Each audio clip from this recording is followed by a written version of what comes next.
Kochi back വാട്ടേഴ്സിലുള്ള ഐലൻഡുകൾ തമ്മിൽ connect ചെയ്യുന്ന 3 പാലങ്ങളെയാണ് ഗോശ്രീ ബ്രിഡ്ജുകൾ എന്ന് വിളിക്കുന്നത്. പ്രധാനമായും ബോൾഗാട്ടി, വല്ലാർപാടം, വൈപ്പിൻ ഐലൻഡുകളെ മെയിൻലാൻഡുമായി ബന്ധിപ്പിക്കുന്നത് ഈ പാലങ്ങളാണ്.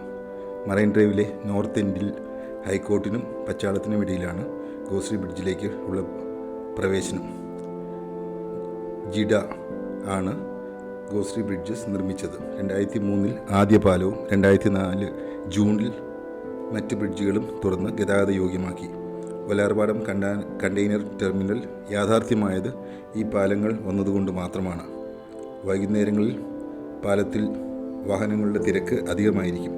പാലത്തിൽ കൂടി യാത്ര ചെയ്യുമ്പോൾ Bolgatty island, Vallarpadam church, Vypin harbour എന്നീ പ്രധാന കാഴ്ചകളും പിന്നെ fishing boats, cargo ships, Chinese fishing nets, Hyatt hotel, Bolgatty convention centre, ഇങ്ങനെ നിരവധിയാണ് കാഴ്ചകൾ. മഴയില്ലെങ്കിൽ സൂര്യാസ്തമയം വളരെ മനോഹരമായി ഈ പാലത്തിൽ കൂടിയുള്ള യാത്ര ചെയ്യുമ്പോൾ കാണാൻ പറ്റും. പാലം വന്നതിൽ പിന്നെ മുമ്പ് ഈ ഐലൻഡിലേക്ക് സർവീസ് നടത്തിയിരുന്ന ബോട്ട് സർവീസുകൾ മിക്കവാറും നിർത്തലാക്കി.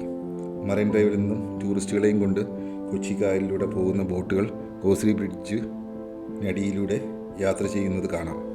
ബോട്ടിൽ നിന്നും കാണുമ്പോൾ ഗോശ്രീ ബ്രിഡ്ജുകൾ വളരെ മനോഹരമായ കാഴ്ചയാണ്.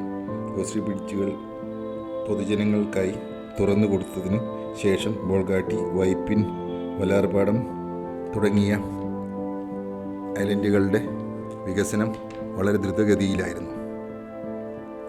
അങ്ങോട്ടുണ്ടായിരുന്ന സ്ഥലങ്ങളിലെല്ലാം വളർച്ചയും വളരെ വേഗത്തിലായിരുന്നു. സ്റ്റാർ ഹോട്ടലുകളും അപ്പാർട്ട്മെൻറ്റ് കോംപ്ലക്സുകളും പിന്നെ സ്കൂളുകളും ആശുപത്രികളും എല്ലാം അവിടെ ഉയർന്നു വന്നു.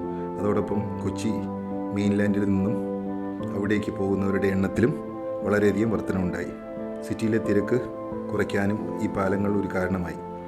ഇതുപോലെ എറണാകുളം ടൗണിൻ്റെ വളർച്ചയ്ക്കും ഈ പാലങ്ങൾ നൽകിയിരിക്കുന്ന സംഭാവന കുറച്ചൊന്നുമല്ല.